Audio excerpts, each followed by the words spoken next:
la generación a la que yo pertenezco, tuvimos un lenguaje muy belicista, muy confrontacional, ¿no?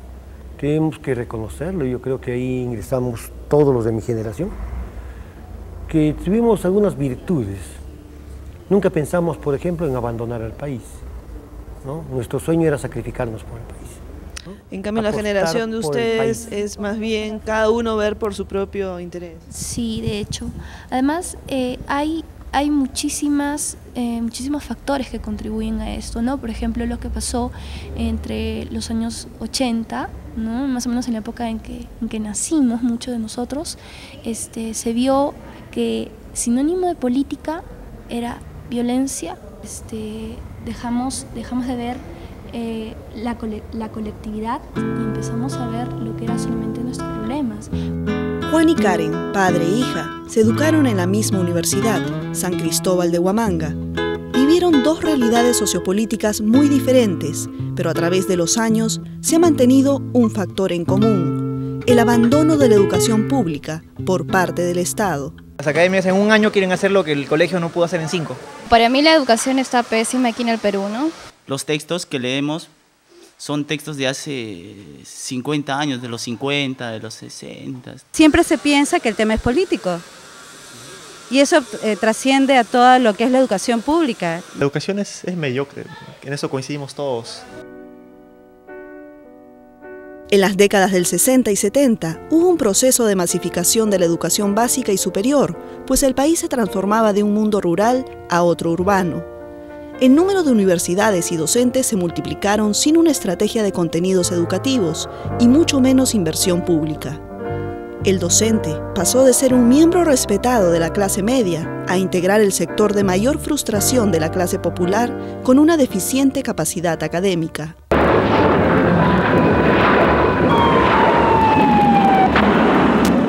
En 1972, el gobierno militar intenta hacer una reforma de educación, pero fracasó.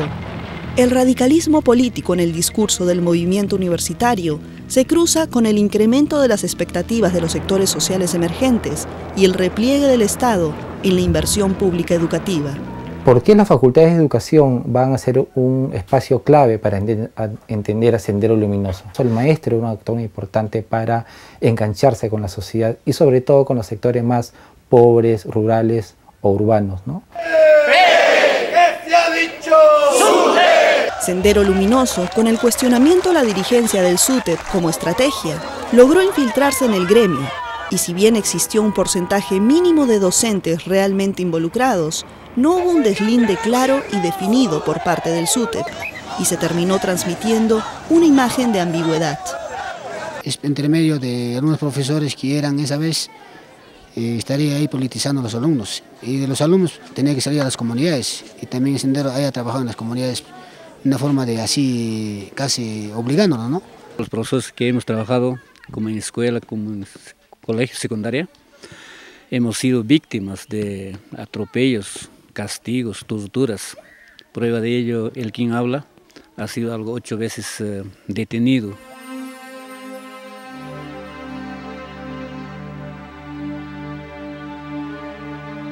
A partir del 82, las Fuerzas Armadas pasan a ser responsables de la lucha antisubversiva.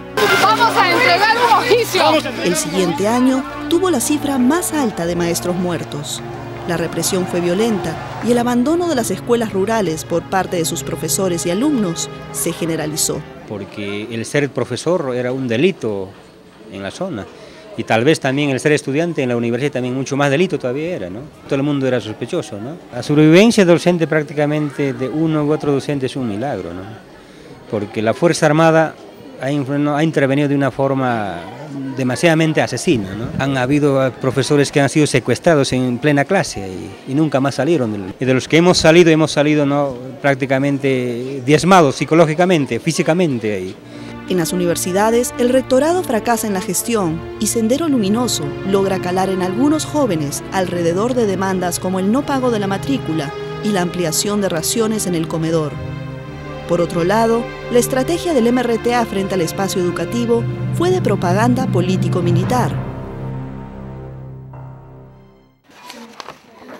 En el 85, tareas que le competían al Ministerio de Educación, como la alfabetización, fueron derivadas al Ministerio del Interior. El Estado en realidad ha tenido al margen del proceso de la historia a un gran sector de la población, a la población campesina. Esa situación de mantenerlos en la marginación es lo que ha generado la fácil aceptación de la población del discurso.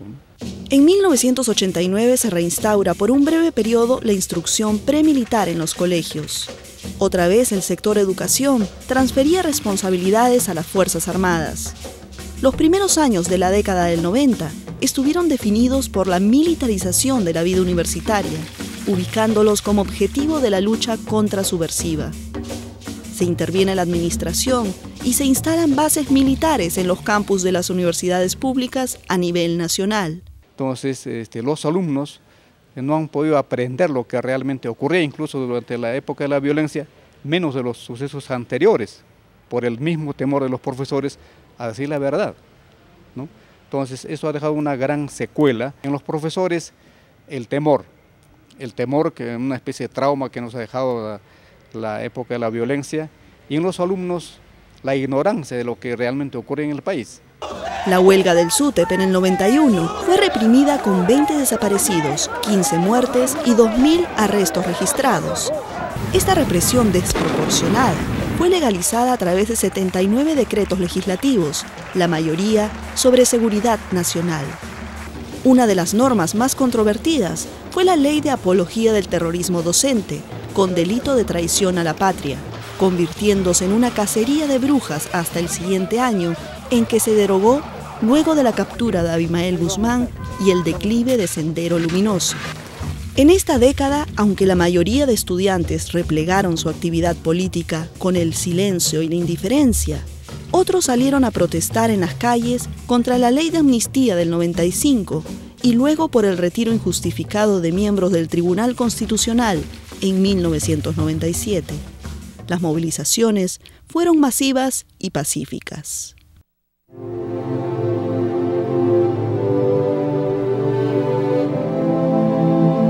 Hoy, después de 2 décadas de violencia y un tanto más de abandono del sector educativo por parte del Estado, la Comisión de la Verdad y Reconciliación recomienda lo siguiente.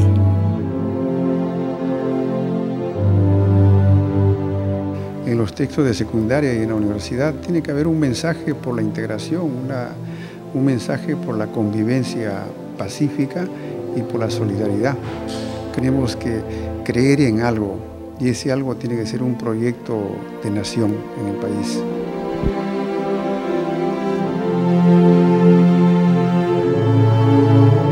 Es una educación bastante desfasada, que no obedece a criterios, digamos, geográficos en primer lugar, pese a que se habla muchísimo de lo que es de la descentralización, la reforma educativa, romper con esa política que está establecida y que todavía está demasiado fuerte, es muy difícil.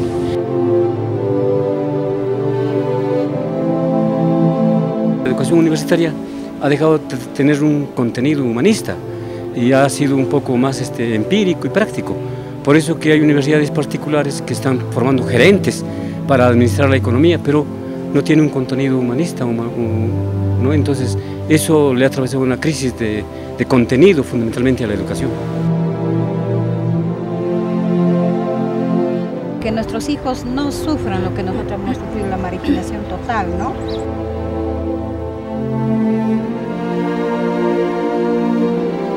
No se están entendiendo las particularidades de los educandos. Usted me dice que en 20 años, pero nunca ha habido un entendimiento de qué se debe enseñar.